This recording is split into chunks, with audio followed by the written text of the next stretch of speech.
It's a prank. Tokis lang ang bangag admin. Dapat daw kaharap ni Auntie Claire, kaya lahat fake news daw, dapat harapan daw. Fake news raw, boss, kasi picture lang daw. Pucha, pag may ebidensya, flood control nga eh. Wala nga makita eh. Ito, gagawan pa nila ng paraan. Mali-mali lang coordinates. Boss Bad, sinagot ng sarili mo ang konsensya niya. Inulit ko lang po malamang dun sa ano, kaya medyo maba tayo. Next year nila ikukulong, tapos ang kaso ay mahina. Masabi lang na ikinulong. Natawa ko, Boss Buds, triple mong boses. Thank you very much po kay Josepina Goso. Yan. $5. Sa sobrang galit ko, na-triple na yung boses ko. Nag-away-away na kami. Pakikinggan ko nga mamaya yun.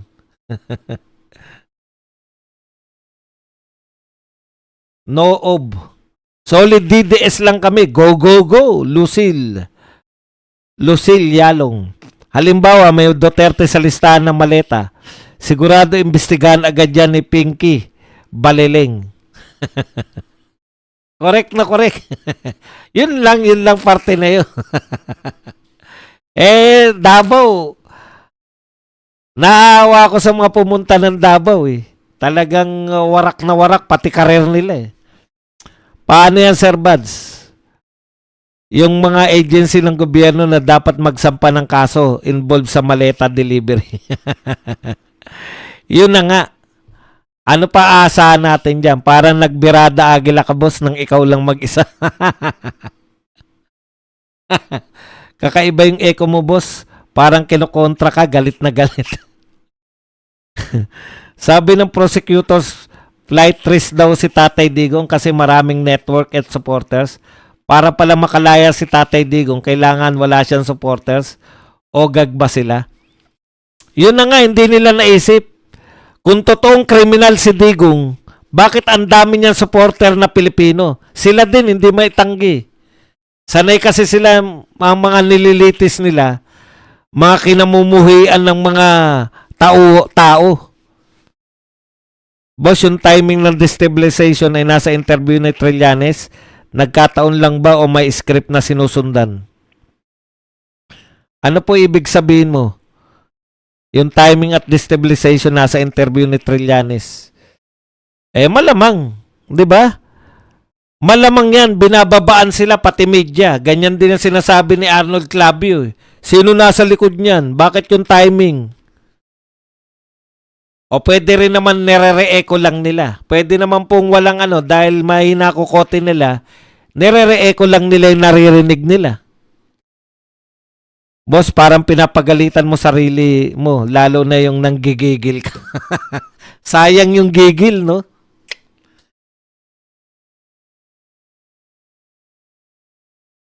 Ali Khamenei is dead. Natuwa mga Iranian people. No comment tayo dyan. Hindi tayo Iranian eh. Kasi nakikita ko iba eh. Nagagalit naman sila eh. Magre-resign uli si Tutaping sa biya. Hindi na po magre-resign yan. Habang buhay na siya riyan. Na-trigger ang computer. Malikot po kasi kamay ko eh. Masyado kasi nakita nyo, napapansin nyo kahit wala akong ginagawa. Actually, hawak ko lagi ang kamay ko para pinipigilan ko. Pansinin nyo po yung mga ways ko. Lagi po akong may nililikot. Syempre, nung araw, malikot lang ang tawag. Papaluin ka lang. Ang likot mo. Pak! Ngayon, may tawag na ADHD na eh. Puki. Kala ko nga, andyan sina Bisdak at KPL et al. Edit nila yung Kaper at Maleta. Lagyan nila ng Duterte. Sure yan. Lahat ng media cover yan. Supreme Court na lang ang pwede natin pagkatiwalaan ngayon. Duterte clone pala tawag ng ICC sa atin. Boss Bad, sobrang nakakagigil ang panggagago ng gobyerno sa Pilipino. Hanggang kailan pa natin titiisin yan? Alam nyo, hindi naman po tayo naglulubay. Ang problema, Makapal talaga mukha eh. Kasi wala rin na silang tatakbuhan eh. Alam nyo yun? Hindi, nung mga una po kasi, talagang tumakbo lang sila para makaiwas, 'di ba? Ito po walang iwasan, patatagan 'to. Napakarami po ng nanakaw eh. Talagang hindi po sila obra na maglulubay dito sa mga Duterte. Pinsan ko nasa Dubai, kita nila lumilipad na missile sa Pam Jumeirah. Grabe po ngayon. Yung Dubai dati hindi naapektuhan yan. Ngayon, apektado. Boss, sanda na kanyon para ibala si Trillanes. Yung makabayan nangungumbinsi na magbago na daw ng isip ang mga DDS, di nila maintindihan na polarized na mga tao. Correct po yan. Polarized na po ngayon. It's either pro-Duterte ka o anti-Duterte. Sa anti-Duterte po, iba-iba pa yan, di ba? Meron pang Makabayan Black, meron pang Dilawan Kakamping, meron pang Marcos. Pero ang Duterte po, pro-Duterte, solid. Bagamat magkakaaway, pagdating sa eleksyon, isa lang presidente natin. Di ba? VP Sara lahat. Pag meron pong Duterte, lalo na mga vlogger, bantayan nyo po. Pag may Duterte po na hindi nag-VP Sara, alam nyo na. Ginagamit lang niya ng Duterte for clout. Kaya po pati yung mga nakiki-Duterte lang, hanggang katapusan. Alam nila kung ano mangyayari sa mga channel nila. Pag bigla silang hindi si Sara Duterte presidente namin. Ganun ba? Sige. Mas exodus yan. Palabas ng channel.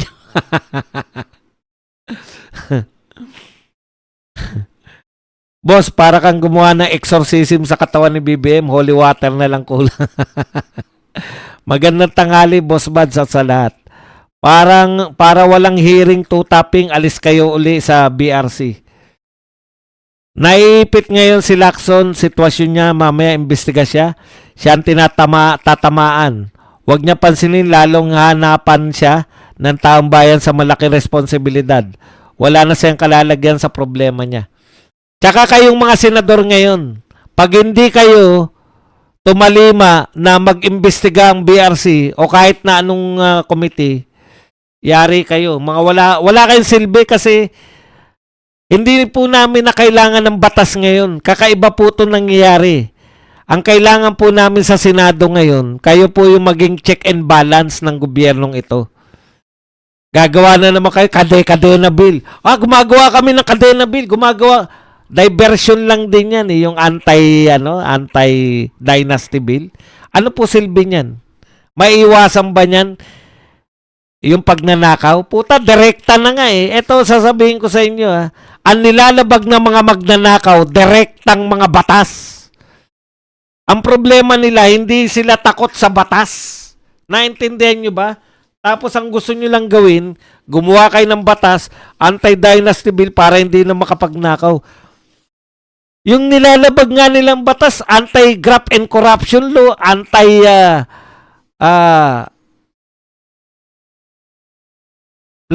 law, lahat po ng batas nilalabag ng mga magnanakaw na to. Ang problema po, sa ganyang kalalang sitwasyon, dapat ang ginagampanan nyo, Senado, yung inyong pagiging check and balance. Kayo dapat nag-check sa pagmamalabis ng gobyerno. At ang pinakamagandang committee dyan, Blue Ribbon Committee. Dahil yan lang po ang trabaho nyo eh.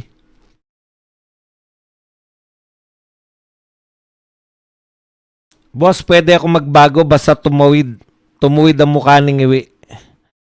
May mga Marcos loyalist, may Marcos payroll list din. Matatapos din naman yan eh. Hanggang kailan ba si Marcos? Tuwan-tuwa sila, siguro kinakantsawan nila kami. Yan, si Badong, mali ka ng pinili. Utot nyo. Hindi ako bumaliktad, Duterte ako, kaya namin binoto si BBM dahil kay BP Sara. Ang maganda sa amin, nung na-realize naming nabudol kami, binanatan namin yung nambudol sa amin. Yung mga dilawan, kalaban nila si Marcos, nung na-realize nila na si Marcos ay punong-puno ng korupsyon, kinampihan nila.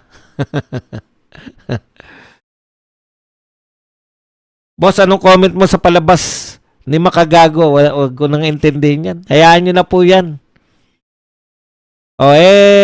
Ang pumapatol lang dyan, yung mga mahilig pumatol sa, anong tawag doon? Yung mahilig pumatol sa viral. Katulad ni Idol Rafi Tulfo. Walang sausaw sa iba. Walang sausaw sa malalawak na korupsyon. Pero kay Mangusin, sumausaw. Yan, tindi mo talaga, idol. Buti nga, nawala na sa eksena yung Idol Rapi Tulfo na yan. Kung naging presidente yan, di panay viral lang po pinag-uusapan natin. Sir Buds, anong araw ang schedule mo sa Birada? Ang sarap makinig doon eh. Lumalabas ang katalinuhan mo doon. Hindi ko alam kung iniinsulto nyo ako eh. Ibig sabihin, hindi ako magaling dito. Lintik kayo.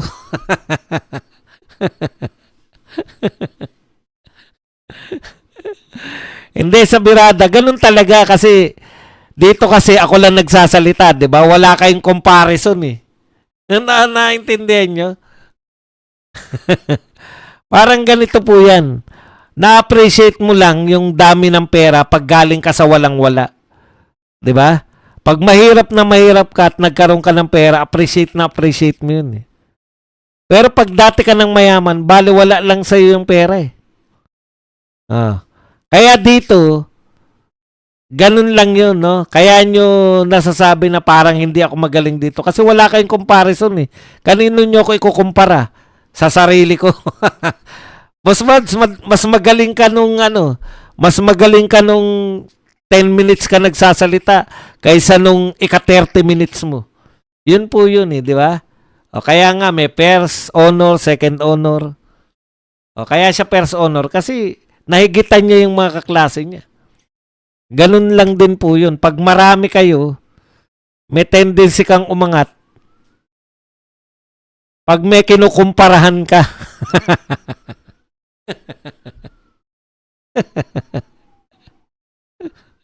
Ngayon, naintindihan nyo na kung bakit parang mas magaling ako sa Birada.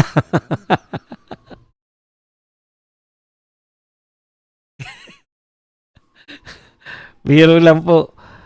Pwede rin naman, parang pwede nyo rin naman ikumpara na yung sa mga, anong tawag dyan, yung competition. Pag wala kang ka-competition, mahina ka-competition mo, wala. Hindi ka huhusay.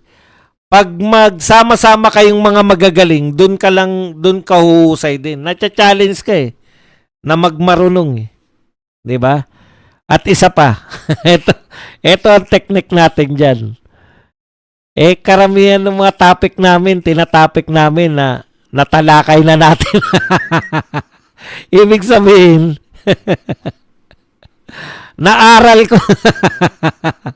More or less, napag-aralan ko na yung lahat. Na-topic na nga natin eh. Kasi dahil itong channel natin ay una sa balita, huli sa impormasyon.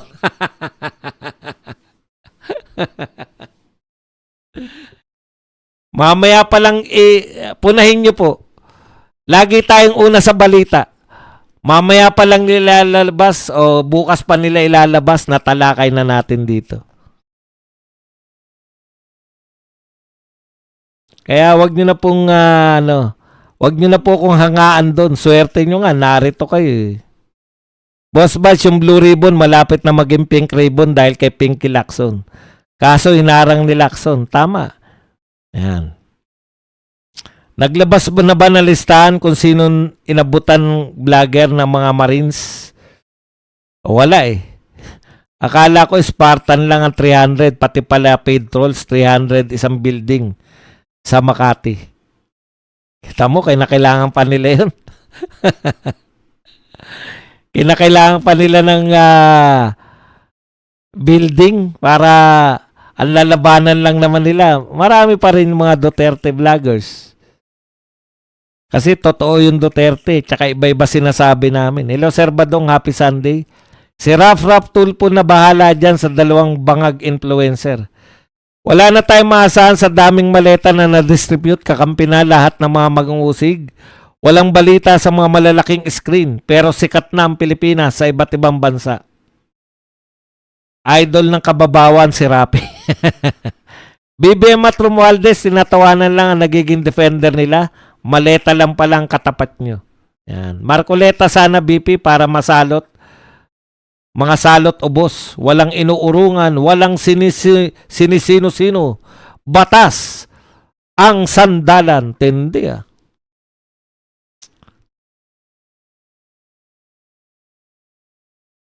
Kapag kaharap mo Trillanes, ulam na lang kulang. Sa birada kasi, balitaktakan, palitan ng kuro-kuro. Kaya ang sarap niyong panoorin, Boss Bads. Ayun. Boss, wag na sana iboto ng mga walang kwentang senador. Lalong mga naduwag sa paglabas ng 18 AFP. Target na rin ng EDCA sites dito sa atin, Bads. Magagaling po talaga, iba-iba po yung galing namin eh. Yun po. Ako po, ang galing ko yung makakalimutin ako. Makakalimutin ako. Kasi sumanib sa iyo yung kagalingan ni Pastor Kibuloy.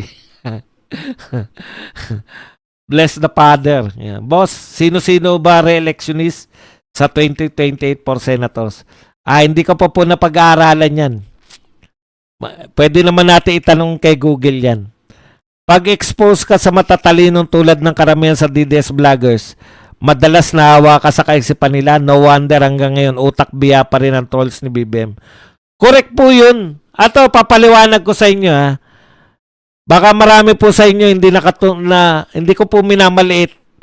Pero talagang ganun eh. Yumaman na kayo, hindi nyo na kailangan magkoleyo. Diba? Kasi kami, mga sinuwerteng nakapagkoleyo.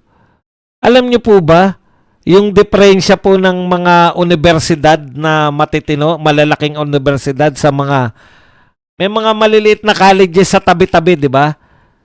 Yung ang nakakakilala lang ng college na yun, doon lang sa lugar kung saan nakatirik, di ba? Pero may mga big time na koleyo, lalo na yung mga state colleges. Alam niyo yung pagkakaiba nung mga yon?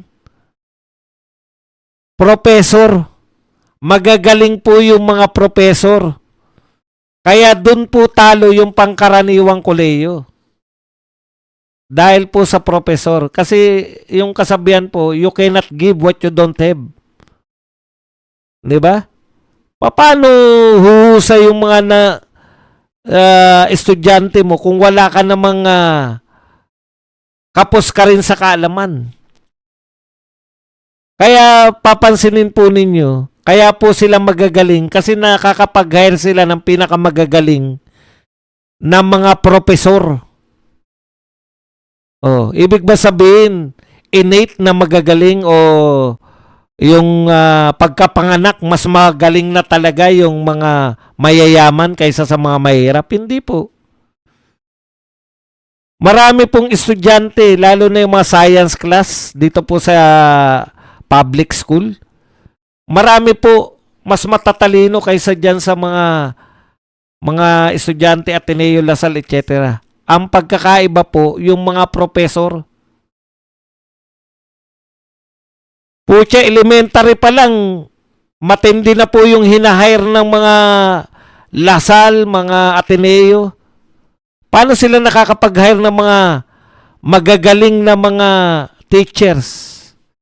Sa panunumpa pa lang, lahat ng top 10 doon sa panunumpa ng mga teacher, elementary at high school lang to ha. Sa panunumpa pa lang, nire-recruit na. Yung mga top 10, nag-aagawan na yung mga malalaki school. Pataasan ng offer. Alam niyo yung ibig ko sabihin? Kaya mas matatalino lumalabas yung mga estudyante galing sa Ateneo, Lasal, pagka mga elementary. Kaya po, yung mga mahihirap na estudyante mula po sa iba't ibang lugar, talagang super tatalino lang yun, yung mga mahihirap na napunta ng UP. Super tatalino na yun. O, di po ba? Yan po yung advantage ng mga super yaman sa pangkaraniwang tao. Nag-aral ka sa public school. Kung sino lang yung teacher mo dyan, dito po sa Lansala. Pag-recruit pa lang ng teacher, pag ikaw bago kang teacher, ni-recruit ka ng Ateneo. 'Di ba? Ba't hindi po 'yan yung re-recruiting ka patapos ha. Doon pa lang po sa panunumpa, may recruitment na ron. At saka yung mga nanumpa na top 10, na-recruit na po 'yun. Lumabas pa lang, ito pala mga top 10. Sige, recruitin na natin 'yan. Ano habol mo doon? Taas magpasweldo nun. Yun po yun. Bakit mo naman binabanggit yan, Badong? Kasi po, kaya mas matatalino kayong mga Duterte supporters kaysa sa mga loyalista supporters. Kasi magagaling po ang inyong mga vlogger. Nakakuha po ninyo? Magagaling po yung mga vlogger nyo. Di may natututunan po kayo araw-araw. Ikumpara nyo po sarili nyo. Taon na sila nakikinig. Taon na rin kayo nakikinig sa mga Duterte vloggers. Pucha, makinig kayo sa mga argumento ng mga, ay, ang tatay nyong karton. Ganun pa rin eh. Tatay nyong karton. Sarah without H. Lustay. Tayo, sanay na tayo ngayon magsuri sa ano yung fake news, ano yung hindi fake news. Sila, naroon pa rin sa tatay niyong karton, si Inday Lustay, si Pulong, 51 billion. Puta, ganun pa rin sila, 51 billion pa rin. Naiwan yung mga utak eh. Kaya kayo, patalino ng patalino, yung mga, yung mga nakikinig sa kanila, pabugok ng walang bago eh.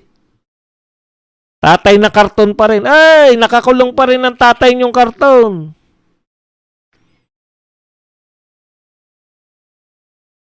Yun po yun, no? So, swerte nyo kasi nasa tama po kayo ng mga sinusuportahan.